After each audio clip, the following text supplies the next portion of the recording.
आनंद news में आपका स्वागत है।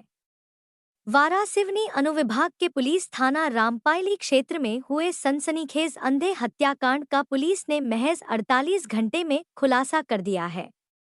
युवक की हत्या के बाद आरोपियों ने मामले को सड़क दुर्घटना का रूप देने की कोशिश की थी, लेकिन पुलिस जांच में पूरा मामला सामने आ गया। इस मामले में पुलिस ने 5 आरोपियों को गिरफ्तार कर वारासिवनी व्यवहार न्यायालय में पेश किया। न्यायालय ने 5 आरोपियों को जेल भेज दिया है। हम आपको बता दें कि 6 मई 2026 को रामपायली पुलिस थाने के ग्राम गराबोड़ी के जंगल मार्ग पर सड़क किनारे झाड़ियों में अर्धनग्न अवस्था में एक युवक मोटरसाइकिल सहित संदिग्ध हालत में मरा पड़ा हुआ ग्रामीणों द्वारा देखा गया था, जिसके बाद डायल 112 के माध्यम से रामपायली पुलिस को सूचना दी गई।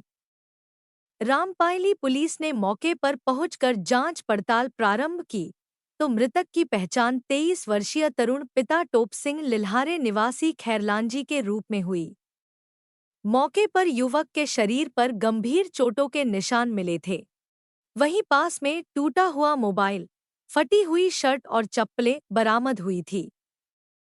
पोस्टमार्टम रिपोर्ट में मौत को हत्या बताया गया।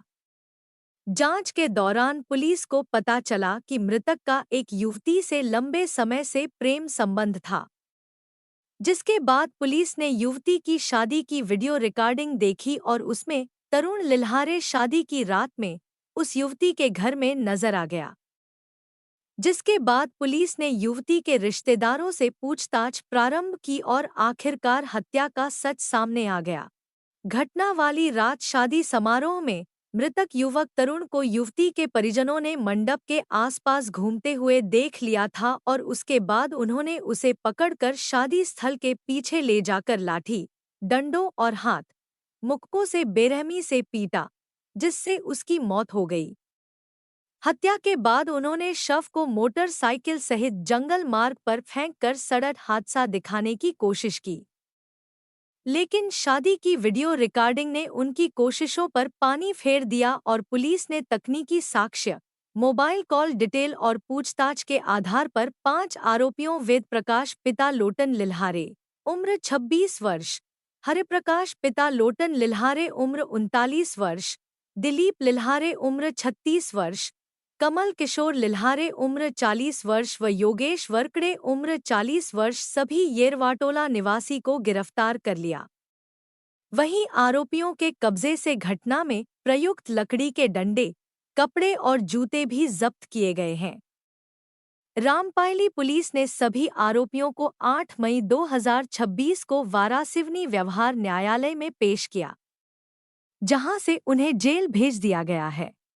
देखिए, दिनांक 6/5/2026 को डायल 112 जो हमारे रामपायली थाना क्षेत्र की है, वहाँ पर एक इवेंट जनरेट हुआ था, जिस इवेंट में प्रथम दृष्टि ये बताया गया था कि एक युवक है जो अपनी बाइक के साथ स्किड करके एक्सीडेंट जैसा होता है, उस प्रकार से क्या बोलते हैं, गर्रा बोडी का जो जंगल है वहाँ पर वो उसकी बॉडी पड़ी हुई है और अनफॉर्चुनेटली उसकी डेथ हो गई है। जब हम लोग स्पॉट पे पहुंचे थे तो प्रथम दृष्टि कई बार एक्सीडेंट होता है और अनफॉर्चुनेटली लोगों की जान जाती है, पर उसमें 2-3 चीज़ें थीं जो इन्वेस्टिगेटिंग ऑफिसर ने वहाँ नोटिस की थी या देखी थी। उसमें सबसे महत्वपूर्ण चीज़ थी कि कोई भी गाड़ी के आसपास स्किड मार्क नहीं थे, रोड का जो शोल्डर होता है उसमें कोई डैमेज मार्क्स नहीं थे और खासकर जो बॉडी थी, जो गाड़ी की बॉडी थी बाइक की, उसमें कोई डीप ग्रूविंग इंजरीज नहीं थी। तो इससे समझ में आ रहा था कि ये एक्सीडेंट शायद बनाने की कोशिश की गई है। और बॉडी में भी एब्रेशन इंजरीज के अलावा कई बार कॉन्ट्यूशन और सर पे भी चोट के निशान समझ में आ रहे थे।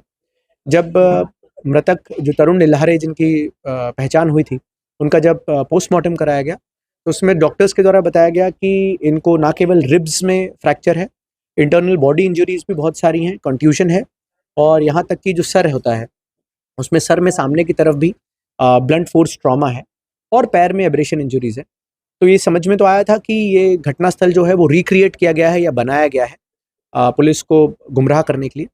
इसके बाद जब इनके बारे में पूरी तफ्तीश की गई तो पता चला कि इनका एक महिला सविता लिल्हारे जो है उनके साथ काफ़ी लंबे समय से प्रेम प्रसंग था, जिसमें करीबन 5-6 साल से ये लोग लगातार एक दूसरे के संपर्क में थे। उस महिला सविता लिल्हारे की 5 तारीख को गेरवा टोला जो गांव पड़ता है थाना रामपाली क्षेत्र में, वहाँ पर उसकी शादी थी।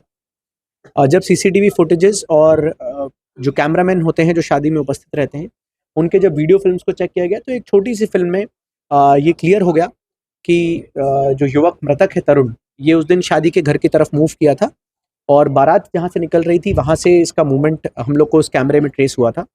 उसके बाद जब हमने घर के आसपास की सर्चिंग करी तो देखा तो कई चीज़ें ऐसी मिली जो ऐसा समझ में आया कि यहाँ पर कुछ ना कुछ होमिसाइडल नेचर का घटनाक्रम हुआ है। जब इन लोग के इंस्टाग्राम, सोशल मीडिया और टेलीकॉम के जब रिकॉर्ड्स हम लोग ने निकाल के खंगाले तो उसे पता चला कि उस दिन भी जिस दिन घटना हुई है 5 तारीख को भी मृतक की और जो सविता लिल्हारे हैं उनके बीच में लगातार कम्युनिकेशन था। और बाकी जब फिर सघन इनके घर वालों से पूछताछ की गई तो पता चला कि उस दिन भी ये महिला से मिलने के लिए या उसको लेके जाने के लिए आए थे। घर वालों में जो इनके भाई हैं वेद प्रकाश उर्फ जिगर और हरि प्रकाश, इन दोनों ने इनको पकड़ लिया था। पकड़ने के बाद इन्होंने अपने 2 दोस्तों दिलीप, कमल किशोर और योगेश, इन लोगों को बुलाया और इसको घर से पीछे से पकड़ के चुपचाप इसको नहर के किनारे लेके गए। पहले घर में थोड़ी मारपीट करी, उसके बाद नहर किनारे लेके इसको बेरहमी से मारा और जिसके कारण इसकी मृत्यु हो गई थी। फिर इस मृत्यु को एक्सीडेंट बनाने के लिए इन लोगों ने जो इसकी बाइक थी जो घर के किनारे खड़ी हुई थी, उसको चुपचाप ये लोग नहर किनारे लाए रात में बिना किसी को बताए। वहाँ से इसकी बॉडी को बाइक में रखा और फिर ये गर्रा बूढ़ी का जो जंगल है वहाँ तक लेके गए और वहाँ पर लेके जाने के बाद इन्होंने उसको एक्सीडेंट बताने के लिए एब्रेशन इंजरीज लाने के साथ साथ उसकी बॉडी को उस प्रकार से एक्सीडेंटल दिखाने के लिए वहाँ पर डिस्पोज किया। तो अभी तक में इन 5 लोगों की गिरफ्तारी हमने की है, प्लस अन्य लोगों की संलिप्तता के बारे में इसमें जांच चल रही है। तो मुझे लगता है कि अन्य जब इन्वेस्टिगेशन में और कोई अगर तथ्य आएगा तो आपको बताया जाएगा।